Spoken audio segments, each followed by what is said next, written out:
Ansietas adalah respon terhadap ancaman yang sumbernya tidak diketahui, internal dan samar-samar. Ansietas juga dapat diartikan sebagai suatu respon perasaan yang tidak terkendali. Epidemiologi ansietas. Survei komunikasi menunjukkan sekitar 2-5% orang dewasa menderita gangguan ansietas menyeluruh dengan prevalensi seumur hidup lebih dari 25%. Sekitar 15% yang akan dioperasi dan 25% yang berobat biasanya gelisah. Gangguan ansietas menyeluruh biasanya dimulai pada awal masa dewasa, usia 15 dan 25 tahun, tetapi angkanya terus meningkat setelah usia 35 tahun. Perempuan lebih sering terkena ansietas daripada laki-laki, namun gangguan ansietas menyeluruh murni lebih jarang dibandingkan dengan gambaran campuran antara ansietas dan depresi. Kecemasan pada kanak-kanak terjadi pada sekitar 1 dari 4 anak pada suatu waktu antara usia 13 dan 18 tahun. Usia rata-rata saat onset adalah 11 tahun. Namun prevalensi seumur hidup dari gangguan kecemasan berat pada anak usia 13 sampai 18 tahun adalah sekitar 6%. Prevalensi umum pada anak di bawah 18 tahun adalah antara 5,7% dan 12,8%. Prevalensinya kira-kira 2 kali lebih tinggi pada wanita dibandingkan pria. Etiologi ansietas.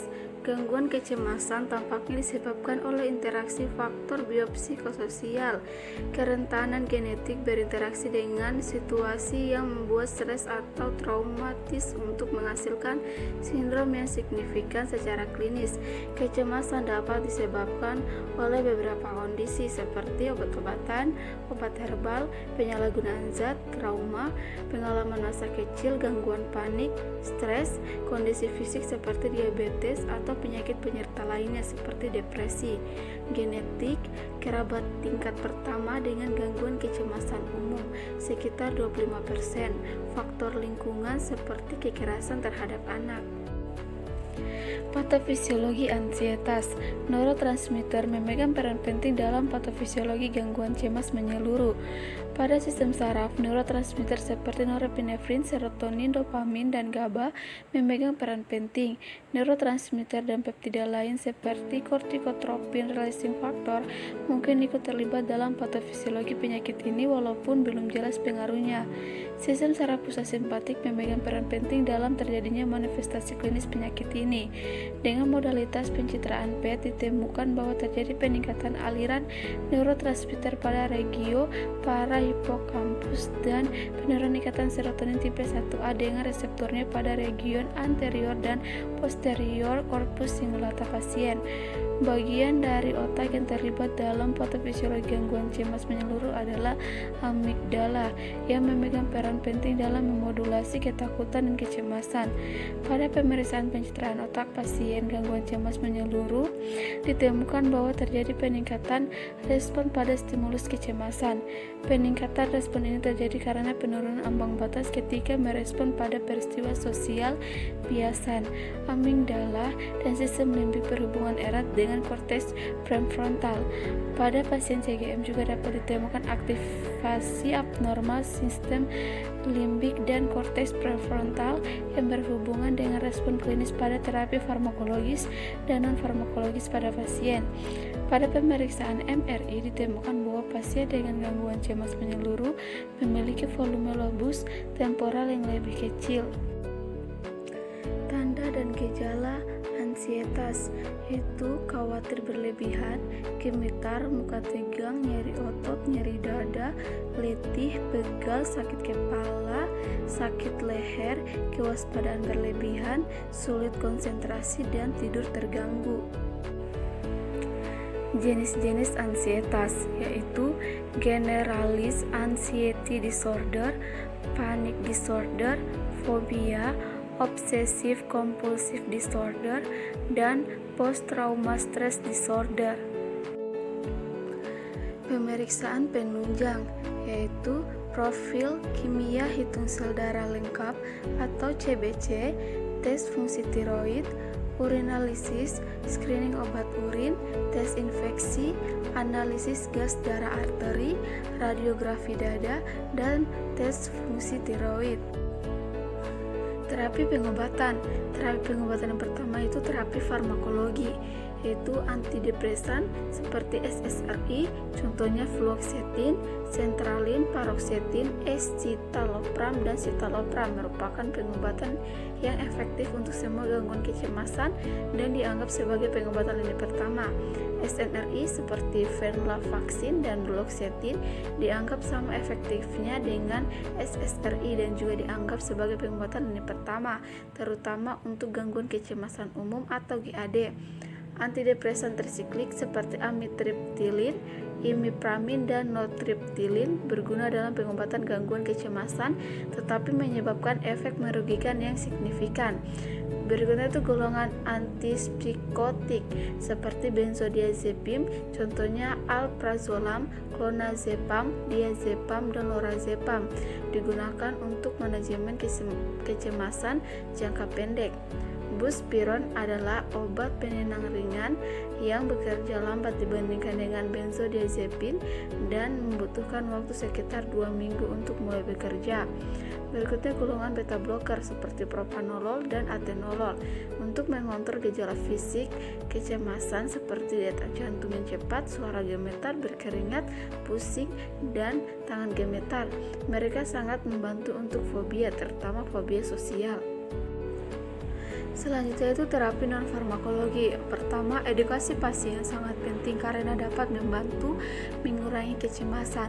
Pemicu kecemasan harus dikelola seperti menghindari kafein, alkohol, nikotin, stres, dan meningkatkan kualitas tidur. Yang berikutnya itu psikoterapi. Salah satu bentuk psikoterapi yang paling efektif adalah terapi perilaku kognitif. Ini adalah bentuk terapi terstruktur, berorientasi pada tujuan dan didaktik yang berfokus pada membantu individu yang mengidentifikasi dan modifikasi pola pikir dan keyakinan maladaptif yang khas yang memicu dan mempertahankan gejala. Bentuk terapi ini berfokus pada membangun keterampilan perilaku sehingga pasien dapat berperilaku dan bereaksi lebih adaptif terhadap situasi yang menghasilkan kecemasan. Terapi pemaparan digunakan untuk menggerakkan individu menghadapi situasi dan rangsangan yang memicu kecemasan yang biasanya mereka hindari. Paparan ini menghasilkan pengurangan gejala kecemasan ketika mereka mengetahui bahwa kecemasan mereka menyebabkan mereka mengalami alam palsu dan mereka tidak perlu takut pada situasi atau rangsangan dan dapat mengatasi situasi seperti itu secara efektif. Contoh kasus, Tuan X, seorang pria 23 tahun, berat badan pasien 55 kg, datang ke rumah sakit dengan keluhan pertama, cemas berlebihan dan takut tidak bisa lulus ujian akhir. Tuan X merupakan seorang mahasiswa. Tuan X juga sedang menjalani studi di sebuah perguruan tinggi. Tuan X menyatakan bahwa ia selalu mencemaskan segala sesuatu.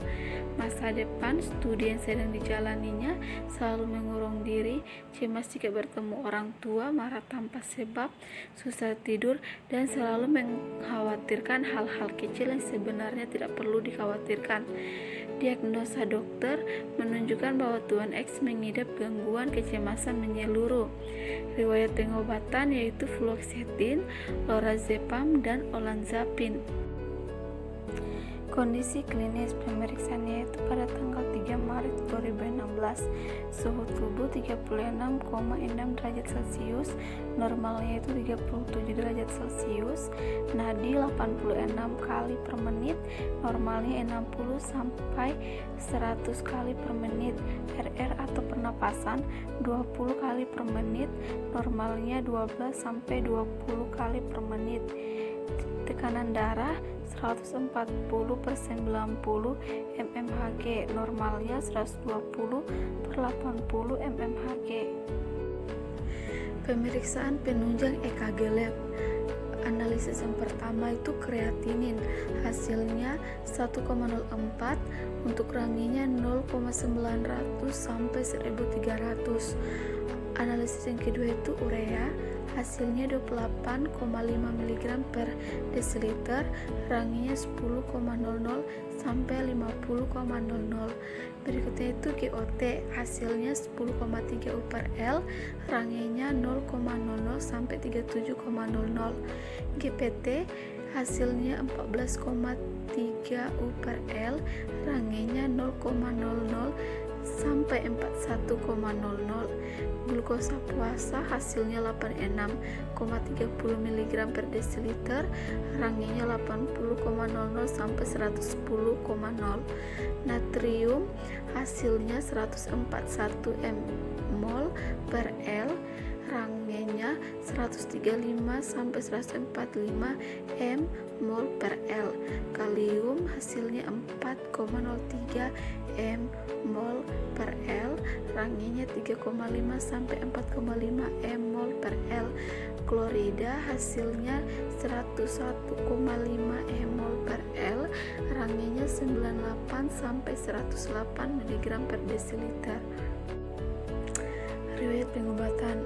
Yang pertama, obat lorazepam 0,5 mg, rute pemberian per oral, aturan minum 2 kali 1, 1 kali 1, digunakan pada tanggal 3 bulan 8 2016 pada pukul 00.30 dan pukul 07.00. Fluoxetine 10 mg pemberian per oral, aturan minum 2 kali 1, digunakan pada tanggal 3 bulan 8 2016 pukul 19.00, pada tanggal 4 bulan 8 2016 pada pukul 7.00, pada tanggal 5 bulan 8 2016 digunakan pada pukul 7.00. Olanzapine 2,5 mg pemberiannya per oral, diminum 2 kali 1, digunakan pada tanggal 3 bulan 8 2016 pada pukul 19.00, pada tanggal 4 bulan 8 2016 pada pukul 7.00 dan pukul 19.00, pada tanggal 5 bulan 8 2016 digunakan pada pukul 7.00. Penyelesaian kasus menggunakan metode SOAP. Adapun subjeknya yaitu nama pasien Tuan X, usia 23 tahun, keluhan pertama cemas berlebihan dan takut tidak bisa lulus ujian akhir, selalu mencemaskan segala sesuatu, masa depan, studi yang sedang dijalaninya, selalu mengurung diri, cemas jika bertemu orang tua, marah tanpa sebab, susah tidur dan selalu mengkhawatirkan hal-hal kecil yang sebenarnya tidak perlu dikhawatirkan. Riwayat pengobatan yaitu fluoxetine, lorazepam, dan olanzapine. Riwayat pengobatan. Obat lorazepam 0,5 mg tetap pemberian per oral, aturan minum 2 kali 1, 1 kali 1, digunakan pada tanggal 3 bulan 8 2016 pada pukul 00.30 dan pukul 07.00. Fluoxetine 10 mg rute pemberian per oral, aturan minum 1 kali 1, digunakan pada tanggal 3 bulan 8 2016 pada pukul 19.00, pada tanggal 4 bulan 8 2016 pada pukul 7.00, digunakan pada tanggal 5 bulan 8 2016 pada pukul 7.00. Olanzapine 2,5 mg rute pemberian per oral, aturan minum 2 kali 1, digunakan pada tanggal 3 bulan 8 2016 pada pukul 19.00, digunakan pada tanggal 4 bulan 8 2016 pada pukul 07.00 dan pukul 19.00, dan digunakan pada tanggal 5 bulan 8 2016 pada pukul 07.00. Objeknya yaitu pertama, kondisi klinis pemeriksaannya pada tanggal 3 Maret 2016, suhunya itu 36,6 derajat Celcius, normalnya 37 derajat Celcius, nadinya 86 kali per menit, normalnya 60 sampai 100 kali per menit, RR atau pernapasannya 20 kali per menit, normalnya itu 12 sampai 20 kali per menit, tekanan darahnya 140 per 90 mmHg, normalnya 120 per 80 mmHg, berat badannya 55 kg. Diagnosa dokter itu pasien menderita gangguan kecemasan menyeluruh atau GAD. Pemeriksaan penunjang EKG labnya, yang pertama analisis Kreatinin hasilnya 1,04, rangenya 0,900 sampai 1300.